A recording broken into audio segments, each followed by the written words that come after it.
Hey Team Physics, this screencast is coming at you live from the Choate Boathouse. So if you hear a little background noise from the road, that's where I am. Okay, so here we go. We've been talking about momentum these past few days, and we know a few things about momentum already. What do we know? Well, we know that momentum is equal to the mass of an object times its velocity. We know that impulse is equal to the change in momentum, and we know a change in something is just equal to its final minus its initial. So that doesn't look like an F, that looks like an E. So the change of momentum is equal to the final minus the initial, and we also know that the impulse is equal to the force multiplied by the time. So we've talked about the relationship between momentum and impulse and used these equations to help us calculate masses and velocities and forces over time. So we're going to be continuing our discussion of momentum with the introduction of something called the law of conservation of momentum. I'm going to write in red.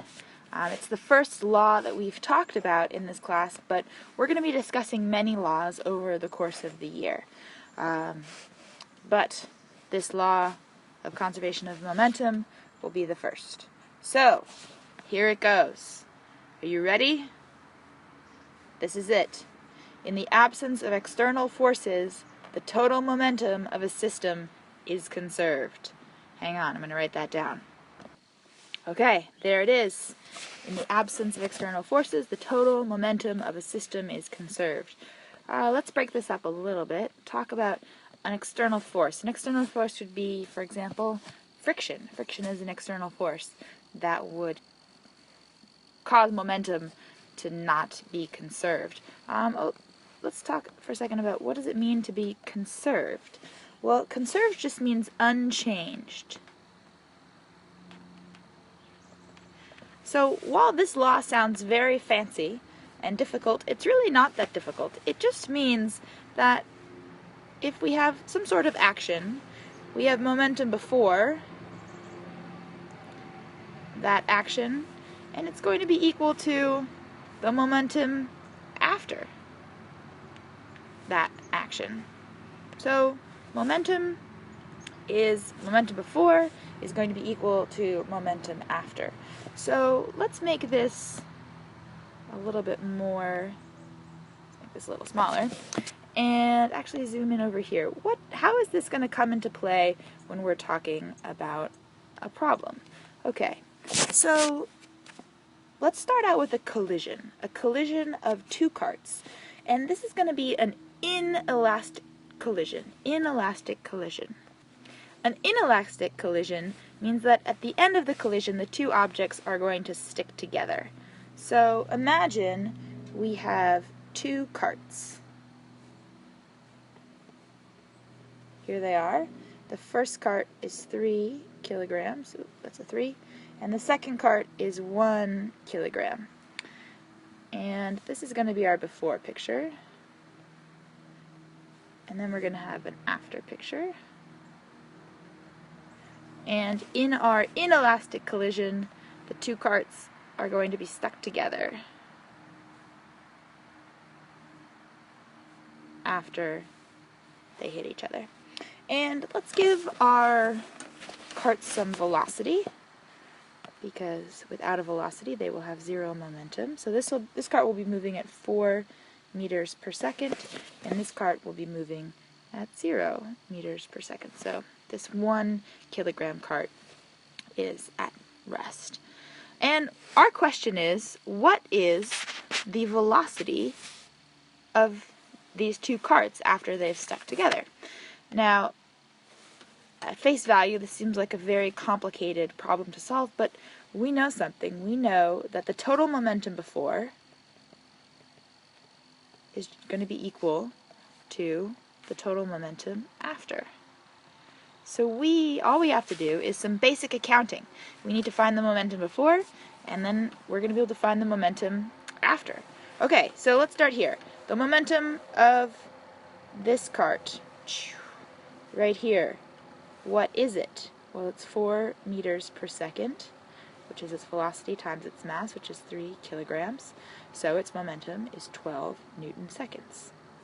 And the mass of this cart, oops, sorry, I want to point at that. Momentum of this cart right here is 0 meters per second times 1 kilogram, right there. And we're just going to add these two together. The momentum here is 0 because it's not moving. And we know that it will be equal to the momentum after. And the momentum after is now, check it out, our mass here, I want the pointer, the mass has increased. The mass is now 4. So 4 kilograms, and they're moving together, so they have the same velocity. That's our question. What is the velocity? So this just becomes a very simple math problem. 12 Newton seconds is equal to 4 kilograms times velocity divided by 4 kilograms. And voila, we see our final velocity is equal to 3 meters per second.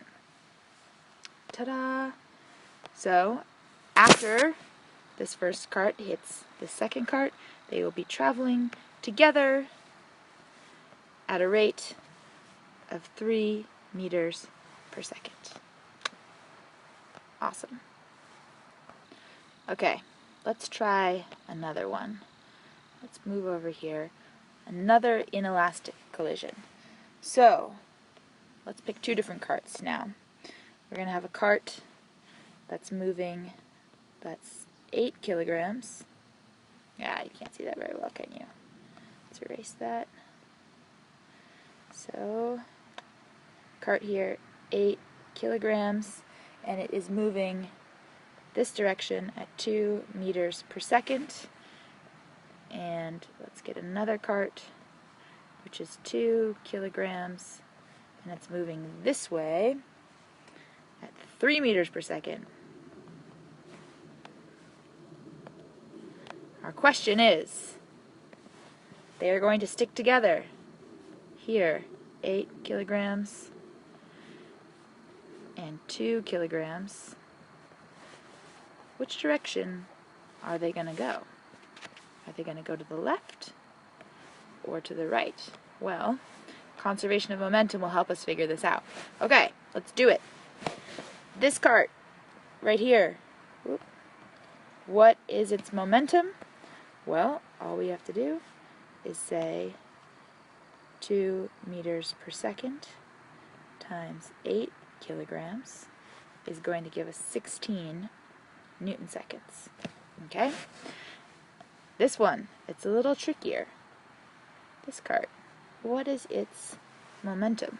Well, it's 2 kilograms, so let's write 2 kilograms. And it's traveling at a rate of 3 meters per second, but it's traveling in the opposite direction of this cart right here. It's going this way, from the right to the left. So we gotta say that it's going at negative 3 meters per second, because although it has a magnitude of 3 meters per second, it's going in the opposite direction. So what is its momentum? It's negative 6 Newton seconds. Okay, we'll add up the total over here to find our total momentum in the beginning, and we find that is 10 Newton seconds. This is our momentum before. Okay, over to the other side for our momentum after. Our new mass is 10 kilograms times our velocity, which we don't know yet, and all we have to do is set these two equal to each other. So let's move this down here, let's move this over here, and now we have a math problem. Divide both sides by 10 kilograms, 10 kilograms, and we get 1 meter per second equals velocity. So, 1 meter per second, that's our final answer. But what direction is that happening in? Well, we know that if a velocity is negative, it's traveling to the left, and if it's positive, it's traveling to the right. This is a positive velocity. Therefore, we must be traveling to the right. So there, we can erase this arrow right here, and also erase this question mark. Now we know these two carts are traveling together at 1 meter per second to the right. Okay, so there's your second inelastic collision. Let's do one more, but this time we're going to do an elastic collision. An elastic collision just means that two carts are going to, or two things are going to hit each other, and then instead of sticking together, they're going to bounce apart. Okay? They're going to bounce apart, like a bouncy ball or an elastic band. They will bounce apart. So here's our before picture. We've got a cart that is moving at an 8 kilogram cart moving at 4 meters per second, and a 4 kilogram cart moving at 0, not moving. So, our question is, I'm going to copy this and paste it. And our question is, which direction and at what speed are these carts going to be going at the end? Well, I'm going to tell you something. This cart here, the 4 kilogram cart, had a final velocity of 3 meters per second to the right. So our question is the 8 kilogram cart going this way or this way, and at what velocity or at what speed is traveling in either of those directions? So let's do our accounting. Here we go. Momentum of this cart, 32 Newton seconds. And momentum here is 0 Newton seconds. So a total of 32 Newton seconds on this side. And then we've got 8 kilograms times our velocity plus 12 Newton seconds here. All we have to do is set these two things equal to each other and solve for V. We find that V is equal to 2.5 Newton seconds. So V is equal to 2.5 Newton seconds. Sorry, all the kids just showed up for crew practice. They're here now. I gotta wrap this up. So, our final velocity, 2.5 Newton seconds. We know that a positive velocity means that we are going to be traveling to the right, so therefore we can erase this side, erase this question mark. This 8 kilogram cart is moving at 2.5 meters per second. Oh, sorry. This is a mistake. 2.5 meters per second, not Newton seconds. 2.5 meters per second. And so that's it. There's your elastic collision. And this is it, the law of conservation of momentum. So I hope this screencast was helpful to you. Remember, in the absence of external forces, the total momentum of a system is conserved. I'll see you all in class on Monday.